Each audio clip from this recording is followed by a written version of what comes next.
Originalmente o espetáculo ele não aconteceu nessa sala, tá? Na sala Alzira Azevedo, ele aconteceu numa sala de aula do departamento, que é a sala 3, é uma sala pequena e é uma sala bege, clara, né?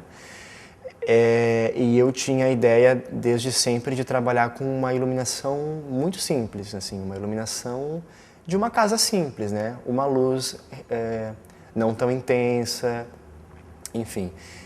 E também a própria sala não permitia trabalhar com uma estrutura de iluminação muito rebuscada, porque era uma sala de aula, não tem estrutura para pendurar spots, né? Eu, quando assisti os primeiros ensaios, fiquei muito encantado assim, com aquele tom naturalista, que é isso que está se propondo, essa montagem, né? E então, simplesmente acrescemos de alguns detalhes, né, em alguns momentos dramáticos que a gente julgava que precisavam ser sublinhados pela iluminação. De resto, tiramos partido também nessa situação dessas 3 janelas que nós tínhamos ao fundo, de iluminar também esse espaço para criar essa ambiência que era própria. O personagem senta na janela e fala com amigos que estão lá fora, enfim. Então, usamos essa situação e iluminamos esse espaço também para criar um pouco assim, de reforço dramático a essa peça. Quando a gente entrou na temporada do TPE e soube da necessidade de adaptar a peça para o Ziro, então foi um pouco difícil, né, largar a mão de alguns elementos tão legais que a sala nos trouxe, a sala anterior nos trouxe. Então, por exemplo, aqui nesse espaço nós temos 1,5 metro a menos de lateral. Então a cena ela ficou mais comprimida.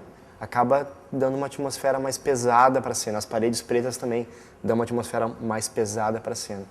Então a gente precisa jogar com isso também, né? Tem uma coisa que a gente tentou trabalhar em relação à cenografia, que é a percepção de uma unidade, que é a cor da toalha da mesa, a cor da colcha da cama, o armário, a pia, o vestido, eles brincam mais ou menos na mesma paleta de cores. Então a gente buscou essa unidade, inclusive porque tem uma construção anterior a isso, que é uma sugestão que a gente usa, né? Que é a história de que a Nina é uma costureira. Então na casa de uma costureira, por mais simples e mais pobre que ela fosse, seria tudo bonitinho. É tudo direitinho, é tudo arrumadinho, tem as cortinas também, que são mais ou menos na mesma cor, é um bordozinho bem de leve. Quando a gente decidiu que a peça iria para um caminho de encenação mais realista, a gente começou a trabalhar com a ideia que o próprio texto nos traz, né? O texto nos traz a ideia de uma casa. Então a gente começou a trabalhar em cima disso. O que tem nessa casa, né? E o que deve ser colocado para que a ideia de essencialidade não se perca, né? Tinha essa concepção da casa, né? Que ele queria mostrar a casa desses personagens, assim. Que é uma casa pequena, que tudo é sala, cozinha, quarto, tudo junto, assim. Aí eu cheguei e a gente começou a trocar umas ideias sobre cor, principalmente. Tinha um elemento que era super importante para ele, que era a pia. Daí a gente começou a pensar como é que poderia ser feita essa pia. Para o cenário em elementos que pudessem ajudar, que ajudassem os atores, né? Que tudo que tivesse em cena, o legal é que fosse utilizado pelos atores. A gente não queria nada que, por mais que a gente quisesse criar a casinha, que ficasse coisas assim só por estar ali, né? Só por ambientação, não. Queria que tudo fosse utilizado. E nos ensaios eu fui colocando também objetos, nas improvisações que eles faziam, eu ia inserindo objetos, como uma cadeira, e eu ia percebendo como isso ia funcionando no jogo deles, né? Nas improvisações. Então foram sendo criadas ações em cima dos elementos que eu introduzia. Então entrou cadeira, entrou a mesa e eles foram compondo com isso, né? E aí surgiram necessidades. Bom, a gente precisa de um armário para poder armazenar esses elementos para que não fiquem jogados na cena. Ok, vamos colocar um armário. E assim foi. A pia ela adquire uma carga simbólica muito interessante para o espetáculo, né? Ela não é apenas não apenas cumpre uma função realista, né? Ela está entupida o tempo inteiro do espetáculo, ela permanece entupida e os personagens eles estão sempre em função daquela pia. que está sempre, né, entupida e eles não conseguem se livrar daquela água que está, né, dentro do recipiente da pia. E isso faz uma analogia com a situação deles também, né, que é uma situação de decadência, de dificuldade de se livrar do problema. E essa pia, no final do espetáculo, ela transborda. Ela começa a encher e inunda. Assim, a casa começa a ser invadida pela água. Assim. Esse é uma imagem também altamente simbólica, né, assim, que tem tudo a ver com o que a gente está contando, falando, que é uma atmosfera de saturação, né? Quando as máquinas literalmente param, né, que o Zé perde o emprego, as coisas começam a ficarem saturadas, a chegar num momento crítico, né? Como você mudou, Zé? Mudei. Você sempre foi de acreditar. Pra você ver. Me dobraram. Você se entregou, Zé. O jogo é bruto. Dá vergonha de ver você. Isso é porque você não sabe das coisas. Em primeiro lugar, eu conversei com o Rodrigo, o diretor, para saber sobre a composição cênica, sobre as cores que ele queria utilizar no cenário, objetos de cena e tal. E ele disse que não queria muita cor, meio apagado, meio desbotado e tal. Então a gente partimos com essa ideia, assim, conseguir roupas da época. E aí depois de ter reunido várias peças de roupa, a gente foi compondo em cima das cores e da forma do tecido também, que caracterizasse melhor a época. Sempre a gente usou cores, foi colorido, figurino, só que sempre cores fracas, azul clarinho, o vestido dela que tem corte simples. Figurino a gente escolheu assim. Ele representa tanto a simplicidade desse casal, quanto a relação deles com o trabalho, o aspecto lúdico, o divertimento deles. Essa aqui é a roupa do dia a dia do Zé, o calçãozinho de jogar futebol, que ele se diverte jogando com a molecada na rua. Que a Nina fica meio chateada, porque a vizinhança pode achar que ele é vagabundo, que ele está desempregado. Essa aqui é a roupinha dele de ficar em casa, tem a ver também com a combinação do cenário. E esse aqui é o figurino do Zé de tentar conseguir emprego, que é sempre o mesmo. A Nina, por sua vez, ela tem algumas roupinhas mais alegrinhas, como esse amarelo. A gente também teve alguma inspiração na questão do Brasil, que ela tem muita fé em Deus, então fé num Brasil melhor, ela quer ser feliz, ter filho, mesmo sendo pobre.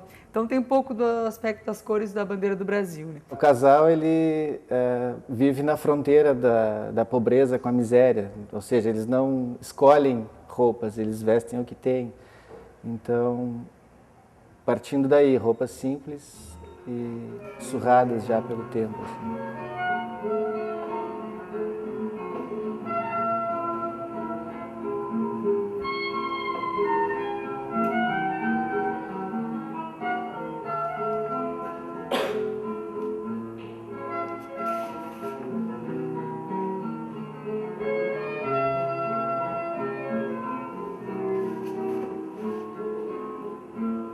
Quando eu convidei o André é o rapaz que trabalhou a trilha sonora com a gente, eu disse para ele que eu gostaria muito que a trilha fosse feita ao vivo.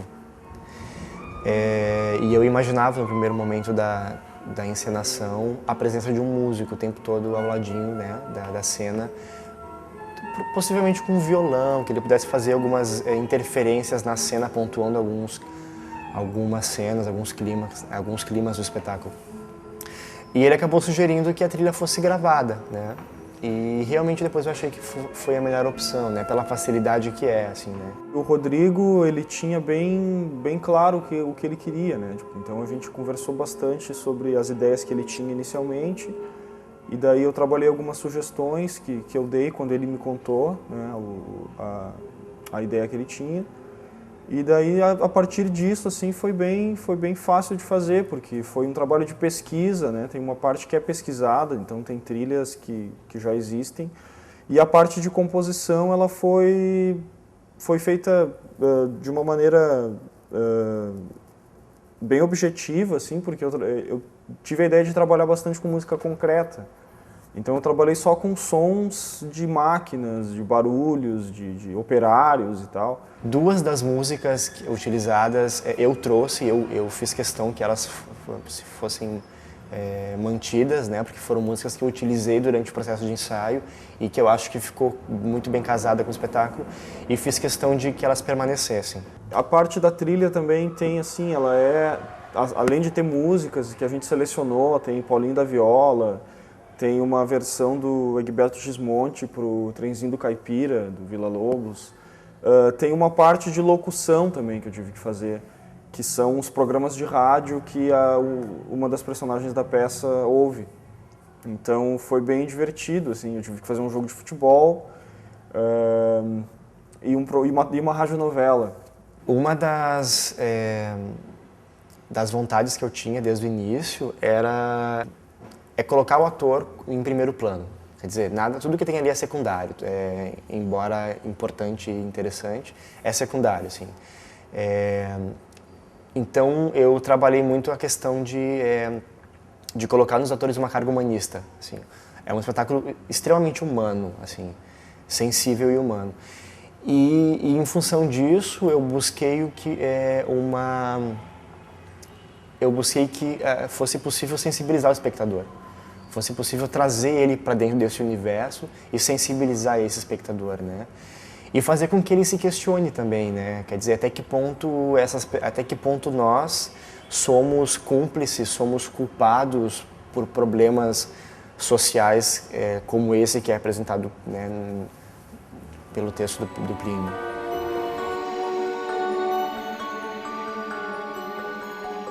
Eu gostei bastante a primeira vez que eu venho aqui na sala da Salgado Filho. Eu já fui uma outra vez no Corpo Santo e eu achei o texto bem forte. Eu gosto bastante da ideia do Plínio Marcos. Por causa disso, a gente sai bem mexido. Achei muito bom, assim, nota 10 pro pessoal, né? E o texto muito bom, né?